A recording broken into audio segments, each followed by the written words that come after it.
प्रेम वैक्लव्य है, वो व्यग्रता है, व्यग्रता वो रुके, व्यग्रता थोड़ी रुके। और ये प्रभाव ऐसा था, ये भी संक्रामक रोग है भाई, प्रेम संक्रामक रोग है। जैसे संक्रामक रोगी को छू लो, उसके पास बैठ जाओ तो रोग के संक्रमण का खतरा रहता है। तो इसे प्रेमी जनों के पास बैठने से प्रेम के संचार का खतरा रहता, खतरा। तो नंद बाबा के पास बैठने से तो व्यग्रता, व्यग्रता एक तो वैसा प्रेमोत्कर्ष, प्रेमोत्कर्ष, ऐश्वर्य पूर्ण प्रेमोत्कर्ष, ज्ञान विज्ञान पूर्ण प्रेमोत्कर्ष, इसका संचार तो उद्धव के मन में हो गया। हा? लेकिन जो व्यग्रता है, जो प्रेमजन्य व्यग्रता है, व्यग्र हो करके विहाल हो जाना, हा? विहाल हो जाना,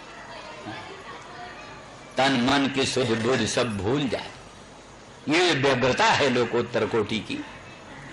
ये उद्धव में संचार नहीं हुआ। क्यों? वो होगा तो फिर उपदेश करने लायक नहीं रहेंगे। व्यग्रता हो जाएगी तो उपदेश नहीं कर सकेंगे, फिर भगवान भेजते ही नहीं उनको, ये संदेश लेकर भेजते ही नहीं। संदेश लेकर भेजा ही इसीलिए कि सबकी व्यग्रता देखो तुम व्यग्र न हो, व्यग्रता देखो तुम व्यग्र न हो, करके ज्ञान विज्ञान पूर्ण ऐश्वर्य पूर्ण प्रेम भक्ति का उपदेश कर। इस अभिप्राय से भगवान ने, क्योंकि सब भगवान की प्रेरणा ही से हो रहा है, जो कुछ काम भगवान की प्रेरणा। उमा दारू जोशित की नाई सबे नचावत राम गुसाई। दारू जोशित जैसे होती कठपुतली, उसको जैसा सूत्रधार नचाता है वैसे वो नाचती है, तैसे सर्वेश्वर सर्वशक्तिमान परात्पर परब्रह्म भगवान कृष्ण, वही जिसको जैसा बनाते हैं वो वैसा बनता है। उद्धव के मन में जैसी प्रेरणा देते हैं, जैसे भाव का आविर्भाव करते हैं, वैसा उद्धव बोलने लगते हैं। इसलिए भक्त कहते हैं अहं यंत्रम भवान यंत्री, आप यंत्री हो, हम आपके यंत्र हैं, जैसा चलाओ तैसा ये यंत्र चलेगा। हाँ, हम कुछ नहीं है? हमारे मन से, बुद्धि से, हमारी वाणी से क्या क्या निकलना चाहिए, जैसी आप चाहो, जैसी प्रेरणा करो वही निकलेगा। हमारे बस की कुछ बात नहीं। ये भक्तों की भावना होती है। ईश्वर सर्वभूतानां हृदय सर्वजन तिष्ठति ब्राह्मण सर्वभूतानि यंत्रारूढ़ानि माया। ईश्वर ही सब प्राणियों के हृदय देश में विराजमान रहते हैं, यंत्रारूढ़ की तरह प्राणियों को नचाते हैं। इस प्रकार से ईश्वर प्रेरितो गच्छेत्। तो इन सब दृष्टियों से भगवान ने उद्धव को वो क्या ना व्यग्रतापूर्ण अनुराग का प्रकाश न करके ज्ञान विज्ञान पूर्ण जो प्रकाश है, प्रेम प्रकाश, वही प्रदान किया। इसीलिए सावधान से जब वो देखते हैं कि नंद जी में व्यग्रता बहुत आ रही है, प्रेमोत्कर्ष से अभी मूर्छित हो जाएंगे थोड़े क्षण में, चट उसी समय जो है सो ऐश्वर्य की बात उठा करके कृष्ण की लोकोत्तर महिमा आप बोले ये तो ही विश्व बीज जोनी। अरे जो जो जो तुम्हारे नंदन नंदन श्याम सुंदर ब्रजेंद्र नंदन कृष्णचंद्र, और जो तुम्हारे बलराम, अरे ये तो ही विश्व से बीज जोनी, ये सारे विश्व के बीज हैं। बीज माने समवायी कारण, और जोनी माने निमित्त कारण। समवायी कारण और निमित्त कारण दोनों हैं। ये तो ही विश्व चकारात सर्वावतारांच बीज जोनी, चकार से सभी अवतारों का भी यही बीज है, यही जोनी। इन्हीं से सब संपूर्ण सारा विश्व प्रपंच का आविर्भाव होता है, इन्हीं से विविध प्रकार के अवतार भी होते हैं। इसलिए ये बलराम और कृष्ण दोनों विश्व के समवायी कारण है और निमित्त कारण। बोले समवायी कारण निमित्त कारण रूप से तो प्रधान और पुरुष प्रसिद्ध है, तो कहा पुरुष प्रधानम, आप ही पुरुष प्रधान भी हो, अर्थात बलराम और कृष्ण यही पुरुष है, यही प्रधान है।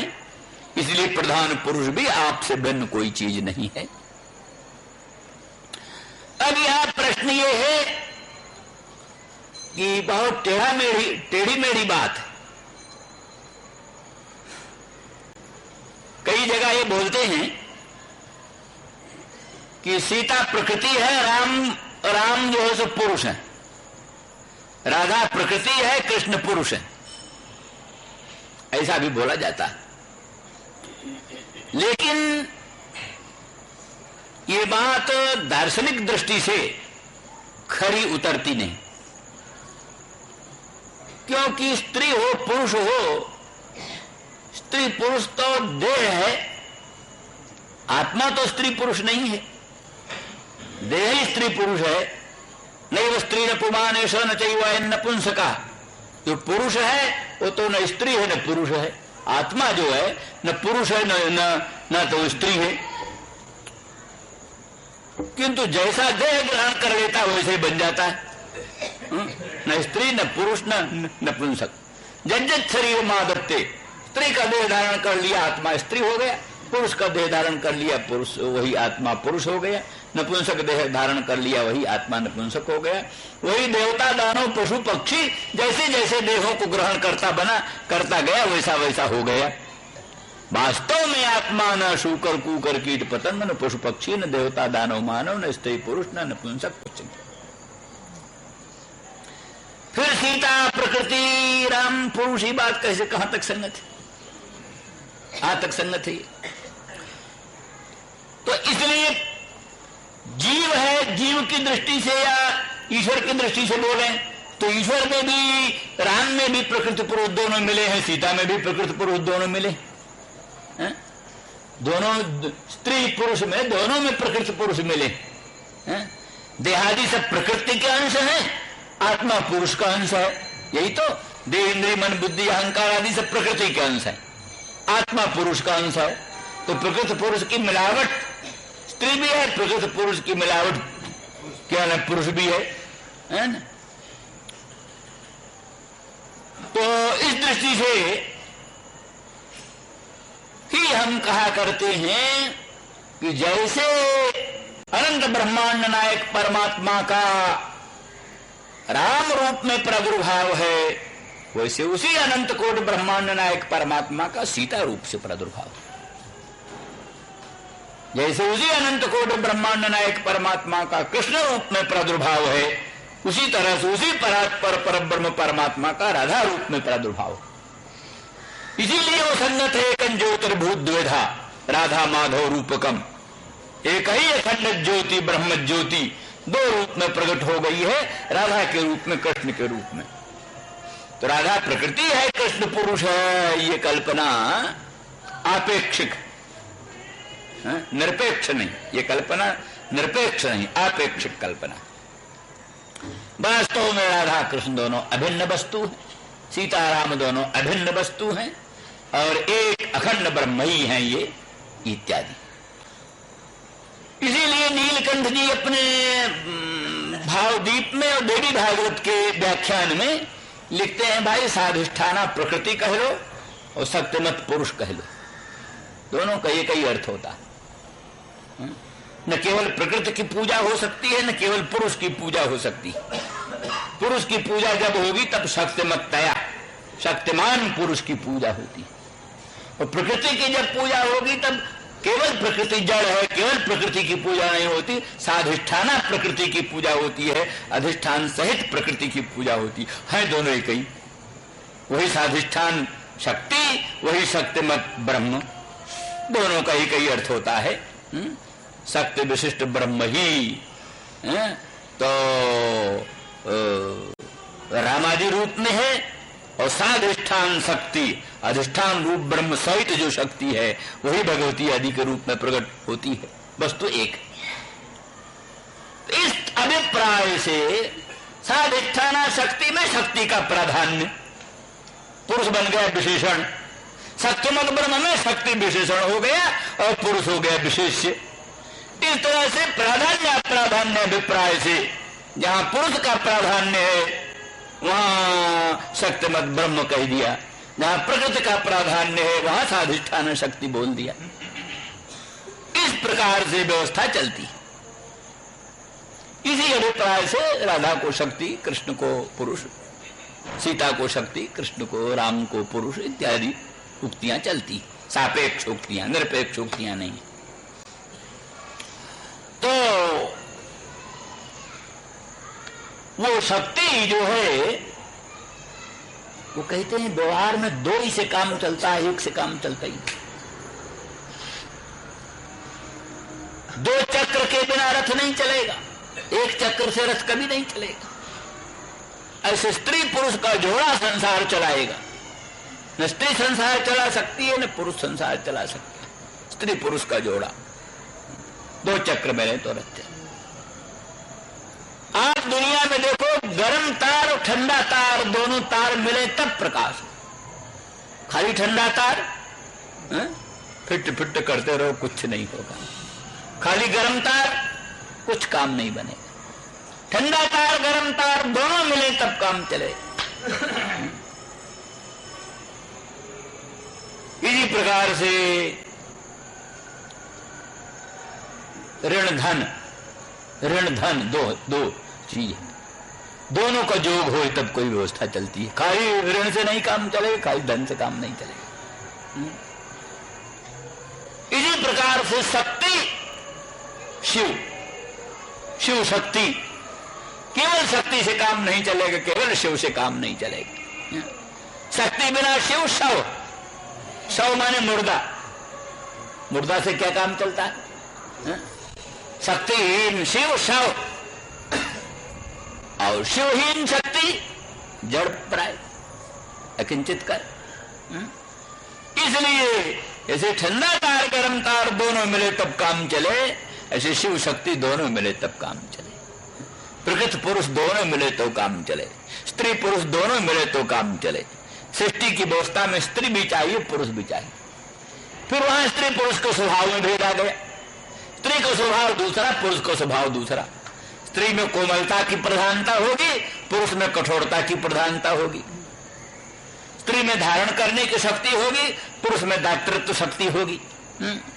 इस प्रकार से दोनों के पृथक पृथक स्वभाव, पृथक पृथक लक्षण, यहां तक कि बाह्य रूप भी, पुरुष का भीषण रूप, दाढ़ियों मूछों का उपद्रव खड़ा हुआ और एक बाउंडर लिए हुए, बोली भी बोलेगा भौं भौं लम्बा चौड़ा, और स्त्री का संगीत होने लगेगा तो फिर क्या कहना है, वो बड़े प्रेम से सुनो। आजकल कहीं रेडियो में दोनों का साथ बुलाते हैं तो ऐसा बेडौल लगता है, कहीं कहीं तो साथ संगीत होते हैं, सत्संगीत रेडियो पर तो कई जगह मिल जाते हैं, कई जगह तो बहुत बेडौल होता है। तो इस प्रकार से ये स्वभाव में पार्थक्य है, लेकिन स्वभाव में पार्थक्य होने पर भी उनके मिलने से ही सांगता आती। कोमलता कठोरता दोनों सीमित मात्रा में रहे, दोनों का मेल होए तब काम चले, दोनों के मेल बिना काम नहीं चलता। इसी प्रकार से शिव शक्ति के सामंजस्य से ही संपूर्ण काम चलता है। गर्म तार ठंडे तार के सम्मिलन से ही प्रकाश होता है।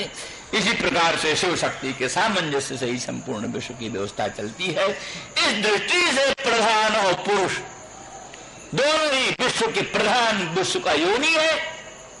क्या बीज क्या करता है? बीज क्या करता है? ईश्वर के प्रभाव से धरणी में बीज डाला, धरणी में पृथ्वी में बीज डाल दिया, गेहूं का बीज, जौ का बीज, बाजरे का बीज धरती में डाल दिया। धरती में डाल देने से धरती, पानी, वायु, धरणी अनिल जल संयोग, धरणी अनिल जल संयोग तीन हो, फिर पृथ्वी मिले, जल मिले, वायु मिले। वायु न हो तो भी नहीं बीज में पैदा हो, बीज अंकुरित नहीं हो सकता वायु न हो तो। जल न हो तो भी वायु बीज अंकुरित नहीं होगा, पृथ्वी न हो तो भी। खाली घड़े में रख करके पानी डाल दो, उसमें वायु लगाओ तो अंकुर पैदा होगा। अंकुर पैदा करने के लिए धरणी चाहिए, अनिल चाहिए, जल चाहिए। धरणी अनिल जल संयोग से बीज अंकुरित होगा। तो ईश्वर की शक्ति से बीज स्वसजातीय अवयवों को, स्वसजातीय अवयवों का संग्रह करके, या बीज के सजातीय पार्थिव अवयव, बीज के सजातीय पार्थिव अवयव, क्योंकि जो पृथ्वी में बहुत प्रकार के अवयव हैं।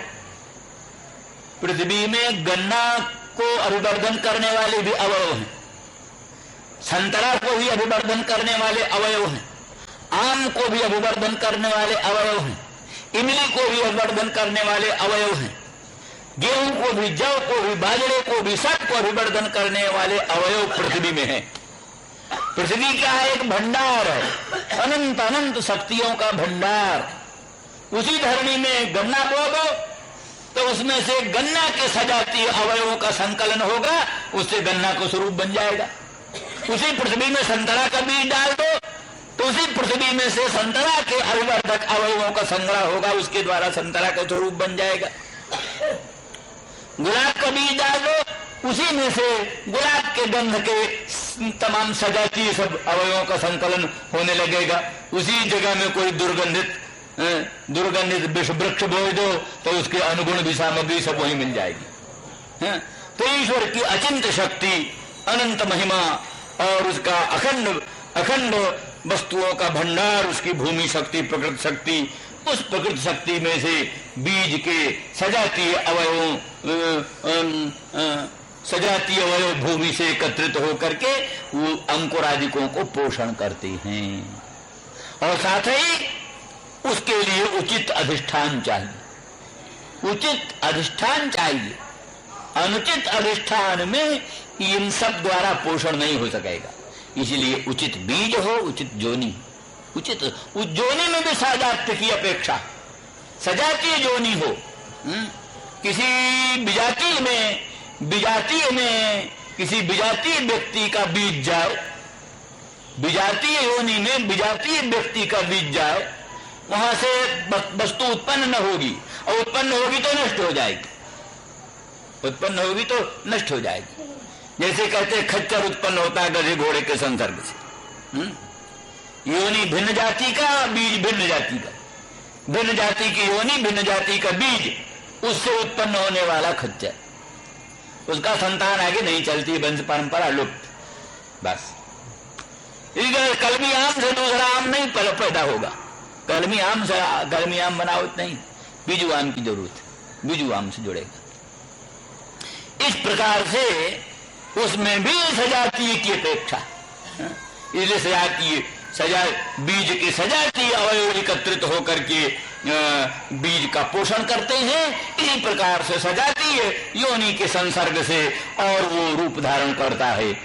तो इस तरह से ये विश्वस्य एतौ ही विश्वस्य च बीज जोनी, ये दोनों बलराम और कृष्ण विश्व के बीज और जोनी है, अर्थात एक समवायी कारण है और एक निमित्त कारण है। फिर इसके भेद कल बताएंगे। श्री राम जय जय राम।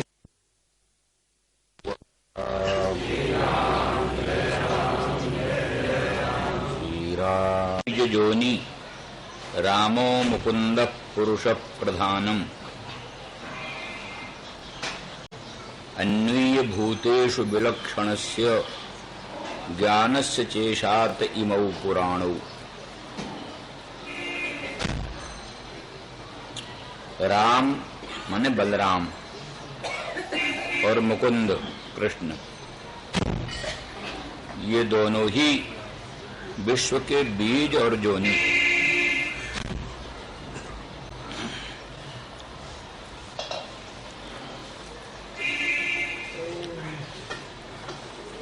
अर्थात समवायी कारण और निमित्त कारण,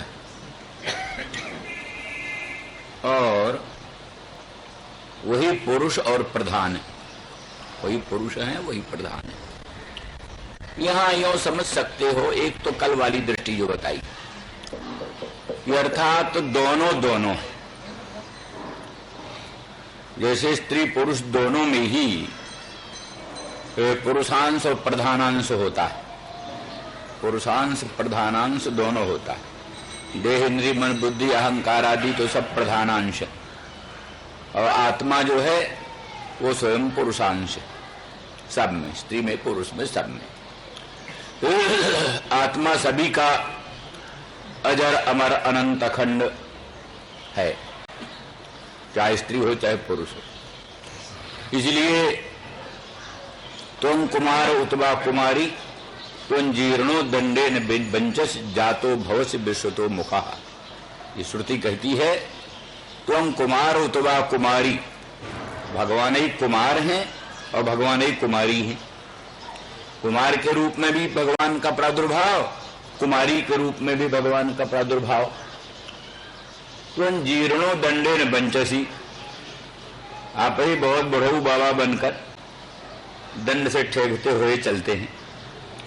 त्वं जीर्णो दंडेन बंचसी, जीर्ण होकर के दंड से, बंचस माने चलसी, चलते हो। जातो हो से विश्वतो मुखा, विश्वतो मुख हो करके अनेक रूप से आप ही प्रादुर्भूत होते। उपलक्षण कुमार कुमारी जीर्ण उपलक्षण है। जितना भर भी सारा प्रपंच है विश्वतो मुखा, सर्व रूप से आपका ही प्रादुर्भाव होता है। तो एक दृष्टि तो यही, और दूसरी दृष्टि ये ले लो कि बलराम हैं अव्याकृत,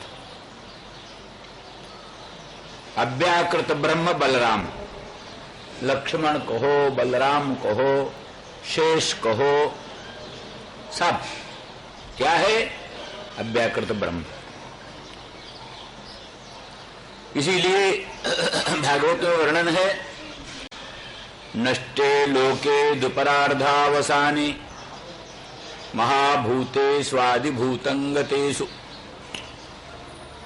व्यक्ते व्यक्तं काल बेगे न जाते भवानेको शिष्यते शेष संज्ञा। जिस समय दोपरार्ध के अंत में ब्रह्मा की आयु खत्म होने पर नष्टे लोके, लोक नष्ट हो जाता है। उस समय महाभूतेषु आदिभूतंगतेषु, महाभूत जो है पृथ्वी जल तेज वायु आकाश, ये आदिभूतंगतेषु, आदिभूत माने अहं तत्व में लीन हो जाते हैं। पंच महाभूत अहं तत्व में प्रविलीन हो जाते हैं। श्रीमद् भागवत आदिकों में प्रलय और सृष्टि का वही सब प्रक्रम बताया। अंत में व्यक्ते व्यक्तम, व्यक्त जो है माने महत अहं तत्व और महत तत्व, ये व्यक्त है। ये व्यक्ते अव्यक्तं काल वेगे न जाते, काल वेग से व्यक्त भी अव्यक्त भाव को प्राप्त हो जाता है, अर्थात अहं तत्व महत तत्व अव्यक्त तत्व में लीन हो जाते हैं। व्यक्ते व्यक्तं काल वेगे न जाते, उस समय भगवान एक शिष्य थे, एक आप बाकी बचते। उस समय आपका नाम शेष रहता है। शेष माने जो बाकी बचे, क्या कहते जरब तकसीम तो उसमें तकसीम में जो भाग बचता है, भाग बचता है, वही शेष है। अमुक से अमुक गया, शेष बचाइए, हाथ आया ये, तो वही शेष है। तो सारे भूत प्रपंच सारा व्यक्त अव्यक्त में लीन हो जाता है। उस समय शेष संज्ञा वाले आप ही बचते। या अशेषा संज्ञा जसमिन, संपूर्ण संज्ञा जितने भर नाम आदि हैं वो सब उसी में रहते हैं। यह संज्ञा माने ज्ञान, अशेष अशेष पदार्थों की संज्ञा ज्ञान आप में रहता है, इसलिए आप अशेष संज्ञ हैं। माने भूत प्रपंच प्रबलीन हो गया तो ऐसा नहीं कहीं भूल भुलैया हो जाए, दूसरे के कर्म दूसरे के साथ जुड़ जाए। धोबी के यहां बहुत से कपड़े जाते हैं, कभी कभी ऐसा झमेला हो सकता है, दूसरा कपड़ा दूसरे के पास चला जाए। एक में चीज मिल गई तो फिर उसमें से निकालना सामान्य बात।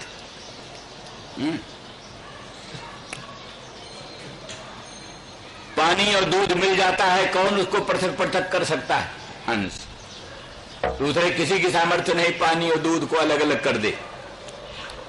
और उससे भी कठिन, समुद्र में गंगा मिल गई, जमुना मिल गई, सरस्वती मिल गई। अब गंगा के पानी को अलग निकाल दो, सरस्वती के पानी को अलग निकाल दो, जमुना का अलग निकाल दो, कितना टन कितना मन कितना तोला कितना रत्ती गंगा का, कितना टन कितना मन कितना तोला जमुना का, सबका ठीक विवेक रखना किसके बस की बात है? किसी जीव के बस की बात नहीं। भगवान कोई ज्ञान है, भगवान को ज्ञान है। इस समुद्र में कितने कितने परमाणु गंगा के हैं, कितने कितने परमाणु यमुना के हैं, कितने कितने परमाणु सरस्वती के हैं, उनको सब ज्ञान है, उनको सब ज्ञान है। और चाहे तो सबको पृथक भी कर दे, चाहे तो सबको पृथक कर दे, समझो। बल्कि उन्हीं की अघटित घटना पटी ऐसी मंगलमयी लीला शक्ति से बादल जो पानी निकालता है, तो वो बादल वही पानी बरसा है जो जहां का है। इसलिए गंगा का पानी वहीं पड़ेगा जहां से फिर लौट कर गंगा में जाए। समुद्र से जो गंगा का पानी बादल के द्वारा उठाया गया, वो वहीं पड़ेगा जहां से फिर गंगा में जाए। जमुना का पानी वहीं से वहीं पड़ेगा जहां से फिर जमुना में जाए, क्योंकि साधारण जल तो नहीं है, वो तो असाधारण चीज है, ब्रह्मद्रव है। तो कोई नई नई चीज, नया नया कोई थोड़ा ब्रह्म बनता रहता है, नया नया तो ब्रह्म नहीं बनता रहता, वो तो जो उसकी सुस्थिर वस्तु है वही बनती है। इसलिए वो विशिष्ट बातें हैं। तो ये सारा, ये संपूर्ण सामर्थ्य किसी जीव में नहीं है, किसी अल्पज्ञ में नहीं हो सकता। फिर उससे भी कठिन है कि अनंत ब्रह्मांडाधिष्ठान परमात्मा में सब जीव लीन हो गए, सब उनके अंतःकरण भी लीन हो गए, लिंग शरीर लीन हो गया, उनके जितने कर्म है सब लीन हो गए। अर्थात अगर सबका जीव पृथक पृथक रहे, लिंग शरीर पृथक पृथक रहे, उनके कर्म पृथक पृथक रहे, तो कहां प्रलय हुई? प्रलय का तो मतलब अविभागापत्ति, अविभागापत्ति का नाम प्रलय है। जितना विभाग है, मैंने विभाग का ही नाम उत्पत्ति है। तत्त पदार्थों का विभाग हो जाए यही उत्पत्ति है, और अविभागापत्ति प्रलय है। तो अविभागापत्ति का अर्थ है कि संपूर्ण जीव, संपूर्ण उसके लिंग शरीर और संपूर्ण उसके कर्म सब के सब ब्रह्म के साथ अविभक्त हो गए। तो ब्रह्म के साथ अविभक्त हो गए, तब किसकी सामर्थ्य है कि उस अविभक्त हुए को ज्यों को त्यों निकाल देना, उसमें कोई भूल भुलैया न हो, दूसरे प्राणी का सुमेध दूसरे के साथ जुड़ जाए, दूसरे प्राणी की ब्रह्महत्या दूसरे के साथ जुड़ जाए, तो बहुत बेढंगा उपद्रव खड़ा हो जाए। इसलिए अशेषाणाम प्राणिनाम कर्मणाम तेषाम तेषाम वस्तूनाम संज्ञा ज्ञानम जिसमिन अवशिष्यते, वो अशेष संज्ञा। इसलिए संपूर्ण प्राणियों का, संपूर्ण लिंग शरीरों का, संपूर्ण कर्मों का पूर्ण संज्ञा, पूर्ण ज्ञान रहता है जिसमें। और फिर जैसे हंस क्षीर नीर को पृथक कर देने की ताकत रखता है, जैसे भगवान ये भी ताकत रखते हैं कि किसका कर्म कहाँ, किसका कौन जीव का लिंग शरीर, किसका कौन कर्म, वो सबको एकदम पृथक कर सकते हैं। इसलिए सृष्टि काल में सबको विभक्त कर देते हैं, प्रलय काल में सबको अविभक्त कर देते हैं। तो वस्तु दूसरी बोर्ड चले गए। सार ये है कि इन सब दृष्टियों से वो जो है क्या चीज है, वो क्या चीज है, उसका नाम अव्याकृत है। कारण ब्रह्म में प्रपंच का विलय होता है, कारण ब्रह्म में, उसी कारण ब्रह्म को अव्याकृत कहते हैं। अव्याकृत माने व्याकरण से पहले की हाल, नाम रूप का जो व्याकरण हुआ माने का विस्पष्टीकरण, नाम रूप का विस्पष्टीकरण तो सृष्टि, सब नाम रूप पृथक पृथक हो जाए यही सृष्टि है। और नाम रूप के व्याकरण के जो पहले की अवस्था, नाम रूप के स्पष्टीकरण की जो पहले की अवस्था, उसी का नाम अव्याकृत है। अव्याकृत है बीज अवस्था, जो बीज अंकुर भाव को प्राप्त होता है, अंकुर भाव को जो जीव प्राप्त होता है, जो बीज अंकुर भाव को प्राप्त होता है, वही अंकुरोत्पत्ति उन्मुख जो उच्छून बीज है। धरणी अनिल जल के संसर्ग से वो थोड़ा फूल जाता है, धरणी अनिल जल के संसर्ग से कुछ फूल जाता है बीज, फूलता है तो फूटता है तब उसमें से अखुआ निकलता है। ये है क्रम। इसीलिए कहीं लिखा तस्मात् अव्यक्तम उत्पन्नम, अव्यक्त भी उत्पन्न होता है। त्रिगुणम द्विसत्तम, माने क्या ना, त्रिगुण जो अव्यक्त है वो भी भगवान से उत्पन्न होता है। उत्पन्न कैसे होता है? आज है वो तो। उत्पन्न होने का अर्थ क्या है? उत्पन्न होने का अर्थ है माने कार्योन्मुखम भवति, कार्योत्पादनोन्मुखम भवति। कार्योत्पादन के उन्मुख हो जाता है, यही उत्पत्ति। कार्योत्पादन के उन्मुख हो जाता है, यही उत्पत्ति। उसमें कुछ विशेष अवस्था उत्पन्न हुई, वही अवस्था उत्पन्न होती है, उच्छूनावस्था। बीज की जो उच्छूनावस्था, वही उच्छूनावस्था उत्पन्न होती है। उसी को अभिप्राय लेकर के बोले तस्माद अव्यक्तम उत्पन्न, उससे अव्यक्त उत्पन्न होता है। तो इसलिए उसी को श्रीमद् भागवत में कहा, अव्याकृतमनंताख्यम आसनम जदधिष्ठितम। शेष साई भगवान जिस शेष सैया पर विराजमान सो रहे हैं, वही शेष है, वही अनंत है, अनंत नाम उसका है। वही अव्याकृतम है, वही अव्याकृत है, वही भगवान का आसन। क्योंकि भगवान कहाँ रहते हैं? भगवान अक्षरात परतः परः, पर अक्षर से परे रहते। तब अर्थात पर अक्षर उनकी शैया है, पर अक्षर पर वो सोते हैं। तो जो जो जो जिस पर सोता है उससे भिन्न नहीं होता है। पलंग पर सोने वाला देवदत्त पलंग से भिन्न नहीं है। इस तरह से अव्याकृत पर रूपी शेष पर सोने वाला भगवान अव्याकृत से भिन्न है। यही अक्षरात परतः परः का अर्थ हुआ। पर अक्षर जो है, एक तो अपर अक्षर केवल प्रकृति अपर अक्षर, और पर अक्षर अव्याकृत ब्रह्म रूप अक्षर, वो पर अक्षर है। उस पर अक्षर से पर जो है वो भगवान है, शेषशाही, शेष पर शयन करने वाले। तो वही अव्याकृत है। वो अव्याकृत में चैतन्य तो है, लेकिन प्रधानता है प्रकृति की, प्रधानता प्रकृति की। इस अभिप्राय से बलराम को कह दिया प्रधान और कृष्ण को कह दिया पुरुष। कृष्ण पुरुष है, बलराम प्रधान। पहला जो है सो क्या नाम है, पहला हुआ राम और फिर मुकुंद। तो राम तो प्रधानम और मुकुंद वो क्या पुरुष, मुकुंद हुआ पुरुष। इस प्रकार से व्यवस्था जुड़ गई।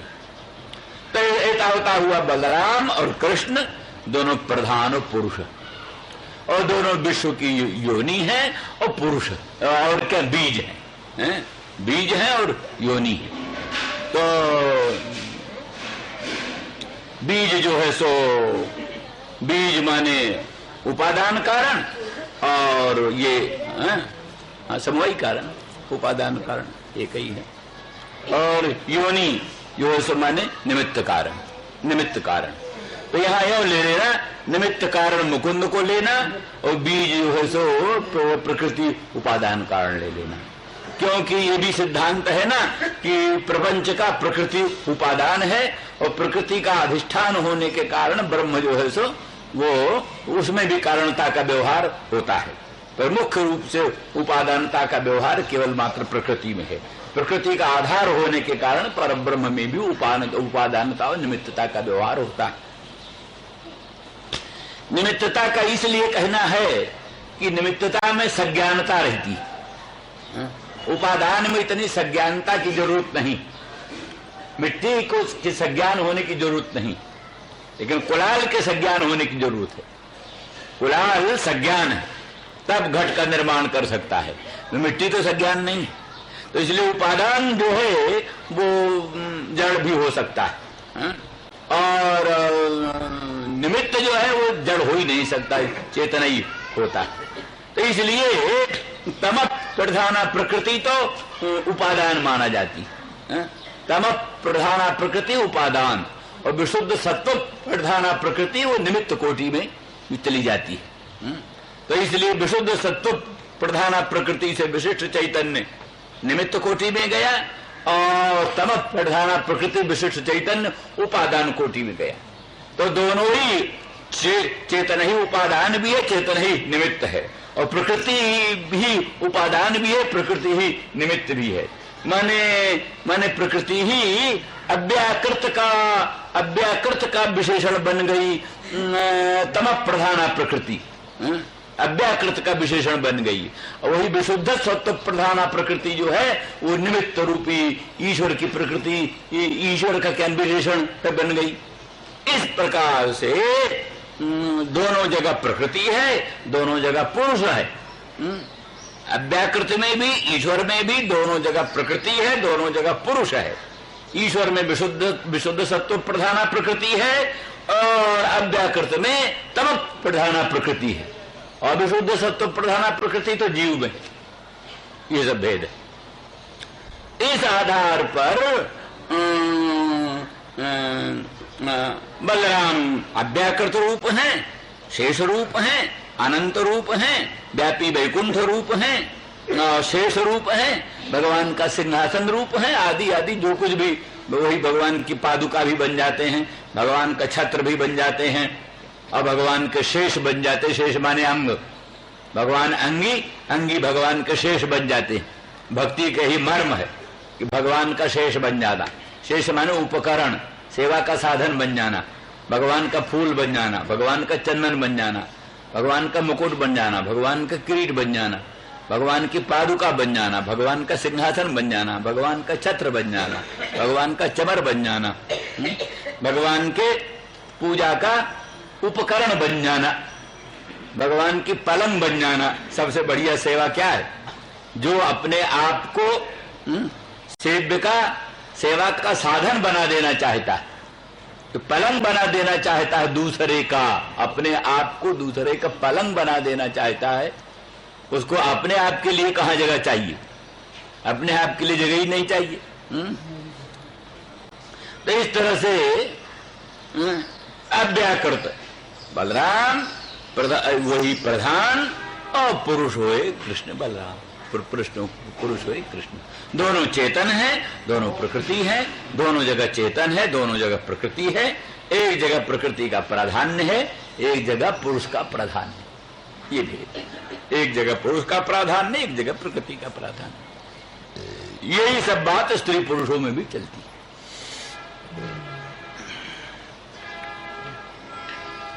अब यहां इतना और भेद मानना, कहते हैं अभ्युदय जो है, अभ्युदय लौकिक उन्नति का नाम अभ्युदय।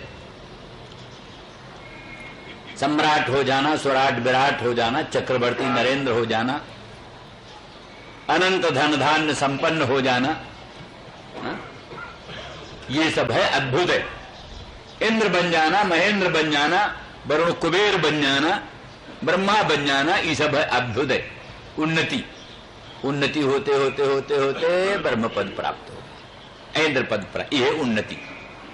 तो उन्नति जो जीव की है उसी को कहते हैं अभ्युदय। अभ्युदय में परम प्रधान बलराम, आराधना से, अव्याकृत की आराधना से अभ्युदय मिलता है। उसमें भगवान सहकारी, सहायक, भगवान सहायक हैं और प्रधान जो है उसमें मुख्य, अभ्युदय के काम में। और भक्ति के काम में, मोक्ष के काम में भगवान प्रधान है, भगवान मुख्य है। भक्ति और मोक्ष देने के लिए भगवान प्रधान है, मुख्य है, और बलराम सहायक, बलराम सहायक।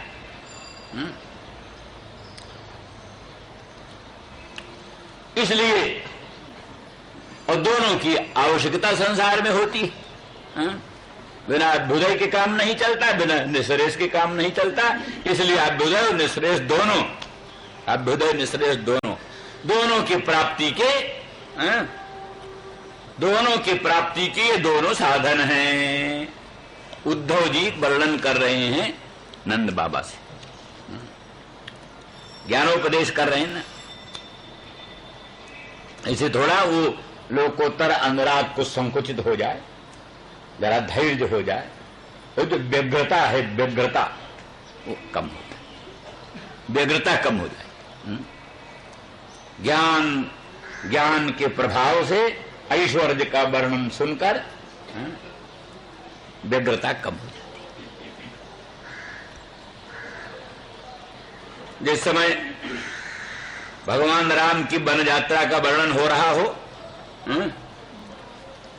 या भगवान कृष्ण जो है सो मथुरा जा रहे हों और गोपियां विलाप कर रही हों और ग्वाल बाल सब व्याकुल हो रहे हों, तो उसका प्रभाव वक्ता श्रोता पर भी पड़ता है। वक्ता श्रोता के मन में भी करुणा आ जाती है, करुणा की बात आ जाती है।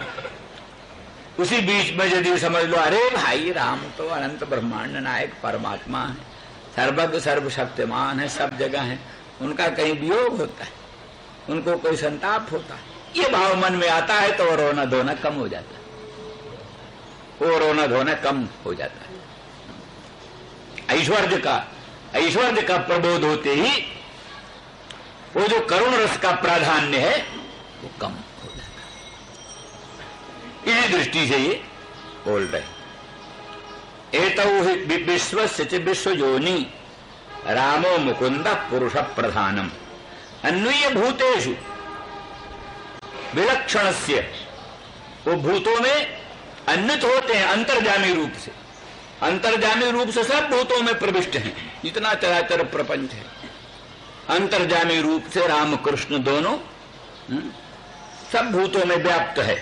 तो भी विलक्षणस्य ज्ञानस्य च इमौ पुराणौ ईशाते ईशाते,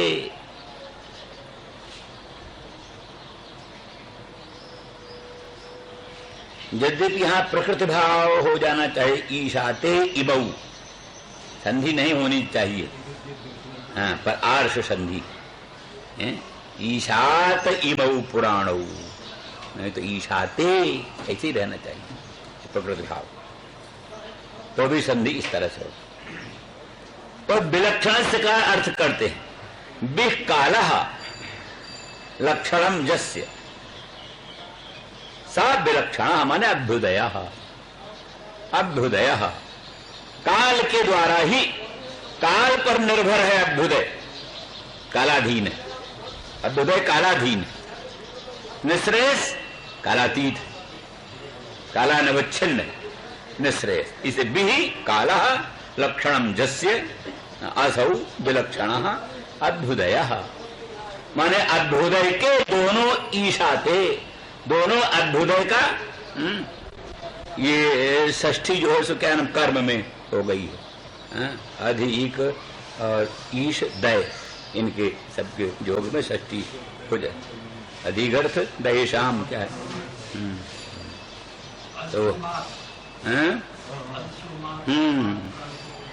तो इस तरह से येषां सयो भगवान दयेद अनंतः, दयेद येषां, इसी तरह से यहां पर भी तो कहते विलक्षण से माने अभ्युदयस्य ईशाते, दोनों राम और कृष्ण, बलराम और मुकुंद दोनों अभ्युदय के स्वामी नियामक हैं, उन्हीं के आधार पर अभ्युदय बनता है। दुनिया में जो अभ्युदय होता है, कोई ब्रह्मा बन गया, कोई सम्राट बन गया, कोई सेठ साहूकार बन गया, कोई अनंत धन धान्य संपन्न बन गया, कि भगवान की कृपा, भगवान की कृपा से, भगवान के ही नियंत्रण में अभ्युदय होता है। और ज्ञानस्य, ज्ञानस्य माने मोक्षस्य, ज्ञान साध्यस्य मोक्षस्य, या मोक्ष साधकस्य ज्ञानस्य, मोक्ष साधक जो ज्ञान है, परब्रह्म का साक्षात्कार, मोक्ष साधक जो ज्ञान है, उसका भी ईशान भगवान ही, भगवान की कृपा से ही मोक्ष और भक्ति प्राप्त होती है। उपलक्षण है ज्ञान भक्ति, ज्ञान और भक्ति दोनों भगवान की कृपा से होती है। इसमें भगवान की कृपा प्रधान, भगवान की कृपा से। गोस्वामी जी कहते हैं, यह सब साधन ते नहीं होई, तुम्हारी कृपा पाव को कोई। ये गुण साधन ते नहीं हो, ये सब गुण साधन से नहीं होते, आपकी कृपा से कोई कोई में वो गुण आते हैं। है जन्मांतरीय कुछ हेतु है, नहीं तो काहे कृपा हो भगवान की। कृपा में अहितु की कृपा भगवान की है, ये भी ठीक है, अहितु की है, लेकिन फिर वही कहना पड़ेगा ना कि फिर किस पर कृपा हो किस पर कृपा न हो, वैषम्य निर्घृण दोष आएगा। इसलिए फिर अंत में वही है कि मई ते तेषु चाप्यहम्, जे भजन्त तुमाम भक्त्या मई ते तेषु चाप्यहम्, जो भक्ति से प्रेम से मुझको भजते हैं उनको मैं भी प्रेम से भक्ति से भजता हूं। तो अर्थात कुछ जीव की तरफ से, कुछ भगवत कृपा से ही, जन्मांतरी कृपा से ही कुछ भगवान की ओर आभिमुख्य हो, तो भगवान की ओर आभिमुख्य हो तो फिर भगवान उसको कृपा करके जल्दी स्वीकार कर लेते हैं, खूब मदद कर देते हैं, खूब उसको माला माल बना देते हैं और भक्ति ज्ञान का भंडार भर देते हैं, सब कुछ हो जाता है। तो इसलिए ज्ञान मोक्ष का साधक जो ज्ञान है उसके भी ईशान भगवान है, और चकारात भक्ति के भी ईशान भगवान है, और अभ्युदय के भी ईशान भगवान है। अर्थात मोक्ष और भक्ति ये सब भगवान के अनुग्रह से प्राप्त होता है, और अभ्युदय भी भगवान के अनुग्रह से प्राप्त होता है। अभ्युदय में प्रधान की प्रधानता होती है, माने बलराम का विशेष आशीर्वाद बलराम का अभ्युदय में होता है। भगवान साकारी होते हैं, किंतु मोक्ष आदिकों में तो भगवान ही स्वतंत्र होते हैं।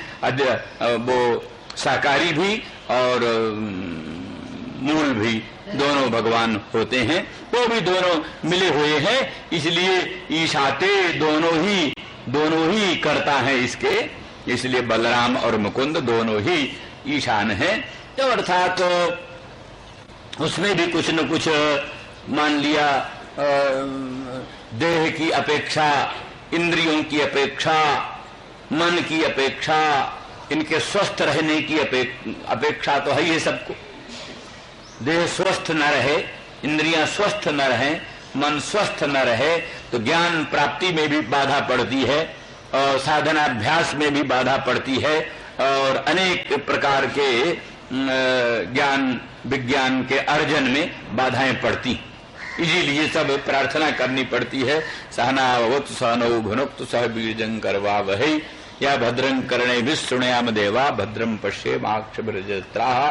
भगवान से उपनिषद पढ़ने वाला विद्यार्थी और अध्यापक दोनों ही बैठकर प्रार्थना करते हैं, हे भगवान हमारे कान, हमारे श्रोत्र, हमारा इंद्रियां, हमारे नेत्रादि सब के सब सावधान हों और वो उचित रूप से वेदांत का श्रवण कर सकें, ग्रहण कर सकें, धारण कर सकें, उसका समुचित फल प्राप्त कर सकें, इसके लिए भगवान से प्रार्थना करते हैं। तो इसलिए फिर प्रार्थना करते हैं तो माने सापेक्ष है, तो इसलिए इसमें सब में अभ्युदय की भी अपेक्षा है, बलराम की सहायता की भी अपेक्षा है, और मुकुंद की भी सहायता की अपेक्षा है। ये सब बात है। ये तो ही विश्वसच बीज योनि रामो मुकुंद पुरुष प्रधानम अन्वीय भूतेषु विलक्षणस्य ज्ञानस्य चेषाति मौ पुराणौ। एक टीकाकार यहाँ कहते हैं ज्ञानस्य माने निर्गुणस्य निर्विशेषस्य ब्रह्मणा ईशाते, क्योंकि वदन्ति तत्तत्त्वविदः तत्त्वञ्च ज्ञानमद्वयम् ब्रह्मेति परमात्मेति भगवानिति शब्दते। तो कहते हैं ज्ञान जो है वही परब्रह्म, ज्ञान परब्रह्म, ज्ञानम ब्रह्म, सत्यं ज्ञानम अनंतम ब्रह्म। यहाँ पर भी ज्ञान को परब्रह्म कहा है, ज्ञानम ब्रह्म। तो ज्ञानम ब्रह्म कैसा ज्ञानम? अद्वयं ज्ञानम, अद्वयं ज्ञानम यहाँ ले लो। तो वो ज्ञान जो अद्वय ज्ञान, सजाति विजाति सुगत भेद रहित ज्ञान, वो ज्ञान माने ब्रह्म। तो ब्रह्म का भी ईशान ये दोनों करते, मुकुंद और कृष्ण ये दोनों ब्रह्म का भी, ब्रह्म पर भी शासन करते हैं, ब्रह्म का भी ईशन नियंत्रण करते हैं। कैसे जाना? ब्रह्मणो हि प्रतिष्ठा हम अमृतस्याद्वयस्य च शाश्वतस्य च धर्मस्य सुखस्य एकांतिकस्य च। गीता में कहते हैं भगवान कृष्ण, मैं ब्रह्म की भी प्रतिष्ठा हूं, आधार हूं, ब्रह्म भी मेरे ही में अध्यस्त है। ब्रह्मणो हि प्रतिष्ठा हम, कौन ब्रह्म? शाश्वत ब्रह्म, अव्यय ब्रह्म, अव्यय ब्रह्म, शाश्वत ब्रह्म, उसकी भी प्रतिष्ठा कृष्ण है। ऐसे धूप की घाम की प्रतिष्ठा सूर्य है।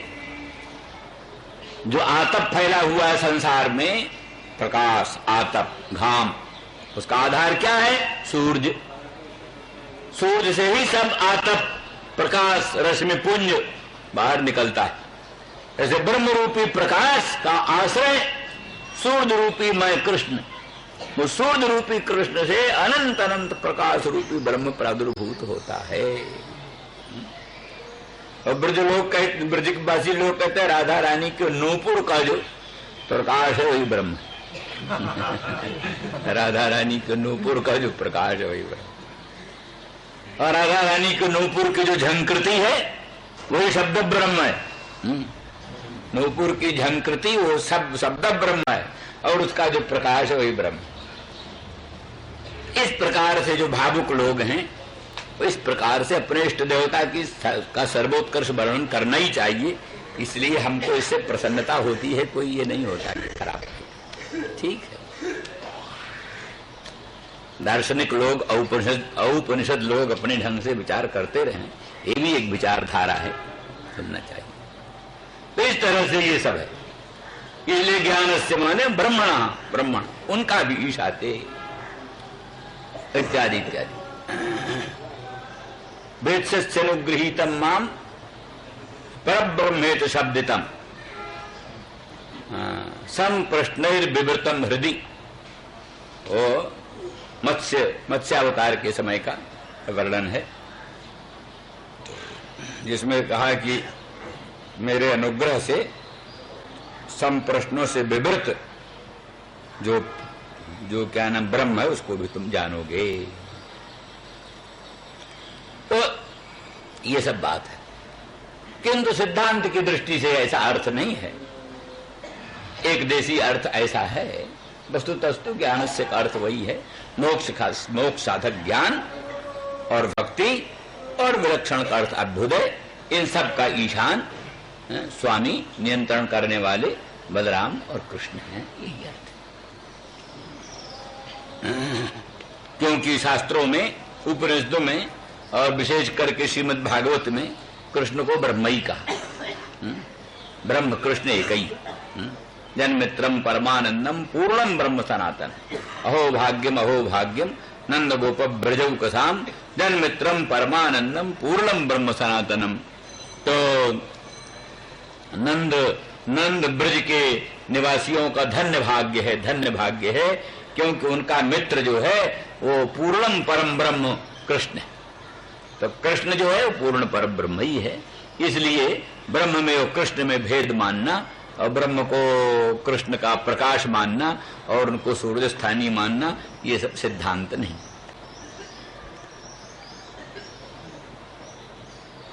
तयोरित्थम भगवती कृष्णे नंद यशोदयोः दीक्षानुरागम परमम नंदमाहोद्धो मुदा।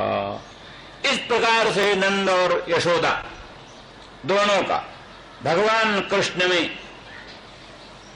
इस प्रकार से अनुराग देखा, बड़ा विलक्षण अनुराग। कृष्णे सदानंद रूपे, सदानंद रूप जो कृष्ण है, परमानंद घन कृष्ण में नंद और यशोदा का ऐसा लोकोत्तर अनुराग को देखकर, परमम अनुरागम, परमम अत्यंतम उत्कृष्टम अनुरागम, अत्यंत उत्कृष्ट अनुराग देख करके नंदमाहोद्धो मुदा। चैत्य पीछे चला गया। आगे ही जस्मिन जन प्राण वियोग काले क्षण समावेश मनो विशुद्धम निर्वृत्त कर्माशय माशु जाति परांगतिम ब्रह्ममयोर कवर्णा। ये उद्धव जी कहते हैं, ये ऊंचा ज्ञान विज्ञान वर्णन किया तो भाई वक्ता जो है वैसे होते हैं, श्रोता को देखते रहते हैं। श्रोता की स्थिति क्या है, श्रोता की मनस्थिति क्या है। अध्यापक जो है विद्यार्थी को देखता रहता, हमारी बात समझ रहा है कि नहीं समझ रहा है? तो समझ रहा है कि नहीं समझ रहा, तो नहीं समझ रहा तो फिर उसको प्रकारांतर से रूपांतर से निरूपण करता है। तो उद्धव जी जो है सो बड़े चतुर बृहस्पति के शिष्य हैं, और भगवान कृष्ण के परम प्रिय हैं, सब जानते हैं। जान रहे हैं कि उद्धव जी हमारी इस बात को, ये नंद बाबा हमारी इस बात को ग्रहण नहीं कर रहे, उपेक्षा कर रहे। हाँ हाँ ठीक है ठीक है ठीक है, उपेक्षा कर रहे, ये समझते हुए तब वही जो नंद बाबा को अभीष्ट है फिर वही बात बोले। क्या बोले? जस्मिन् जन प्राण वियोग काले। नंद बाबा, अरे तुम्हारे लाड़ेले लाल कृष्ण कौन है? जस्मिन् जन प्राण वियोग काले। प्राणी प्राण वियोग काल में मरने लगता है, जिसके स्वरूप में एक क्षण भर अपने मन को लगा करके ब्रह्म भाव को प्राप्त हो जाता है। मरण काल में माने वो मरण काल में बड़ी पीड़ा होती है, बड़ी व्यग्रता होती है, और अपवित्रता भी रहती है। मरण काल में रोज रोज नहाना धोना भी नहीं बनता। कई ढंग से लोग मरने वालों को नहाने ही नहीं देते, चाहिए नहाना वाला नहीं, लेकिन ये सोचते हैं कि कष्ट होगा, ये होगा वो होगा। तो उस समय अशुद्धि भी रहती है। कभी कभी तो मरण काल में मूत्रादि निकल जाता है, मूत्रादि निकल जाता है कई लोगों मरण के समय। और कफ वफ तो इधर उधर रहता ही है मुश्किल से, कफ से तो कंठ अवरुद्ध होता ही है। हजारों में लाखों में कोई एक व्यक्ति महापुरुष सौभाग्यशाली, वही कोई ज्ञानियों वानियों की बात नहीं कहे, ज्ञानी भी बड़े परेशान होकर मरते हैं। ज्ञानी भी नहीं नियम कि ज्ञानी बिल्कुल ठीक है ठीक मरता, ज्ञानी भी कई तरह का मरता। इसीलिए ज्ञानी वो पहले ही बोल देते हैं भाई रुग्णो वा बिलुठन भुवि निरोगोपविष्टो वा रुग्णो वा बिलुठन भुवि। ज्ञानी चाहे निरोग होकर समाधि में बैठकर प्राण त्याग करे तो, अथवा रुग्णो वा बिलुठन भुवि, रुग्ण होकर के भूमि में लौट रहा है, लौटता हुआ भूमि में तड़फड़ाता हुआ प्राण त्याग करे तो भी कैवल्य में मोक्ष में कोई फर्क नहीं। ऐसा तो ये तो सब देह त्याग की विडंबना है, जैसे तैसे देह को त्याग दो। चाहे रुग्णों वा बिलुठन भूमि, रुग्ण होकर के पृथ्वी में लौटते हुए प्राण त्याग कर दो, अथवा निरोग होकर समाधि में स्थित होकर प्राण त्याग दो। प्राण त्याग के अनंतर वो मुक्तो सो विगताशया। और ये भी तो है क्या नाम है, तरुण तेरे तुब्बा काश्याम सुपतस्य गृहे थवा। यानी काशी में तनु त्याग करे अथवा किसी चांडाल के घर में जाकर प्राण त्याग करे। तनु त्यजतुबा काश्याम सुपतस्य गृहे थवा, तो भी मुक्तो सो विगताशयः, उसका अंतःकरण जो वासनाओं का आश्रय है वो बाधित हो जाता है तत्व ज्ञान से, इसलिए मुक्त हो जाता है। मुक्ति में कोई संदेह नहीं। तो अस्तु कहने का अभिप्राय कि मरण काल में बड़ा कष्ट होता है, नाना प्रकार की पीड़ा होती है, अशुद्धि भी बहुत रहती है, व्यग्रता भी बहुत रहती है। उस समय भी मरण काल में भी अगर भगवान में किसी ने चित्त लगा दिया और देर तक नहीं, क्षणमपि,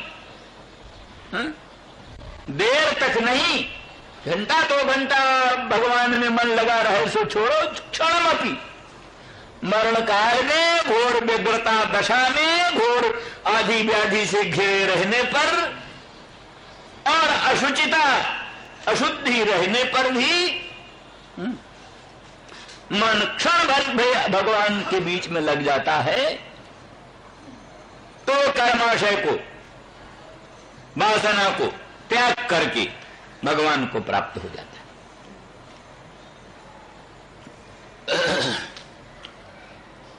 तो कहते फिर कौन सी बात, कौन सी नई बात आप कह रहे हो? ये तो वेद ही कहता है, यथा जगा जगा सर्वे प्रमुच्यन्ते कामा जे हृदस्थिताः अथ मर्त्यो मृतो भवति अत्र ब्रह्म समश्नुते। बृहदारण्यक की श्रुति है जो कहती है जदा सर्वे प्रमुच्यन्ते कामा, जिस समय प्राणी के हृदय से काम सब विनष्ट हो जाते हैं, कामनाएं विनष्ट हो जाती हैं। कौन काम? जो हृदय स्थिता, जो इसके हृदय में स्थित है। मान इसका मतलब वो काम क्या है? कहते ग्रंथि रूप। काम क्या है? बोले ग्रंथि रूप काम है। इसीलिए प्रमुच्यन्ते माने खुलने को कहते प्रमुच्यन्ते। तो गांठें खुलती है और क्या खुलता है? जो वस्तु भावात्मक है वो खुलेगा क्या? इसलिए ग्रंथि रूप है, ग्रंथि रूप ही काम है। ग्रंथि रूप काम, तत्व ज्ञान से ग्रंथि खुल जाती है। ग्रंथि खुल जाने से काम मुक्त हो जाता, काम खत्म हो जाता है। आत्मा अनात्मा, आत्मा अनात्मा की जो ग्रंथि है, जड़ चेतन ग्रंथ पड़ी गई, जब मखा छूटत कठिनाई, ये जो आत्मा अनात्मा की गांठ लग गई है, सत्यानृत का मिथुनी भाव हो गया है। एक सत्य है, एक अनृत है। आत्मा सत्य है, अनात्मा अनृत है। तो सत्यानृत का जो ये मिथुनी भाव हो गया है, गांठ लग गई है। एक रस्सी सच्ची और एक रस्सी झूठी और दोनों की गांठ लग गई। और ऐसी गांठ मजबूत के खोले न खुले, ये भी अंधेर खाते ही की बात है। तो परंतु कहते श्रुति पुराण बहु कहें उपाय, छूटे न अधिक अधिक उलझाई।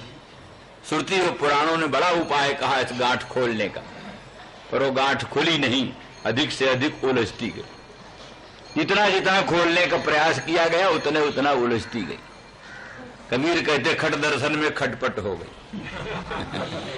काहू भेद न पाया रे, खट दर्शन में खटपट हो गई, किसी ने भेद पाया नहीं। तो इस तरह से वो ग्रंथि की महिमा बड़ी भारी है। तो वो काम है, वो काम जिस समय नष्ट हो जाता है उस समय से मरतो अमृतो भवति, उस समय मरते अमृत हो जाता है। तो इसमें प्राण वियोग काल में भगवान ने मन के प्रवेश की क्या बात है? इसलिए कहते नहीं भाई, ऐसी बात नहीं। ग्रंथ मोक ही पर्याप्त नहीं है। ग्रंथ मोक के बाद चित्त का भगवत सन्निवेश होना चाहिए। ग्रंथि छूटे तो चित्त भगवत प्रतिष्ठ हो। चित्त जब तक भगवत प्रतिष्ठ नहीं होता, आत्मा अनात्मा का विवेक हो, अनात्मा का बाद हो, अनात्मवाद के अनंतर आत्मा में मन प्रतिष्ठित। इसलिए ग्रंथि भी खुले, आत्मा अनात्मा का अन्योन्याध्यास भी मिटे, काम भी मिटे, और काम के बाद निष्काम मन भगवत स्वरूप में सन्निविष्ट हो। निष्काम मन भगवान के स्वरूप में प्रविष्ट हो। तो इस तरह से अब यहां कहते हैं और भी बड़ी विशेषता बताते, जना जस्मिन जना, कहने का मतलब अधिकारी उसका जन सामान्य है। ये नहीं कि ब्राह्मण ही अधिकारी, ब्राह्मण ही अधिकारी है, प्रश्न नहीं है। जना जन सामान्य, कोई भी, सुपच भी, पतित भी, ब्राह्मण भी, स्त्री भी, पुरुष भी, कोई भी जन सामान्य जो मरण काल में, जीवन न बने तो न सही, मरण काल में, अति व्यग्रता दशा में, अति अशुच दशा में भी अगर क्षण भर भी भगवान में मन प्रविष्ट कर दे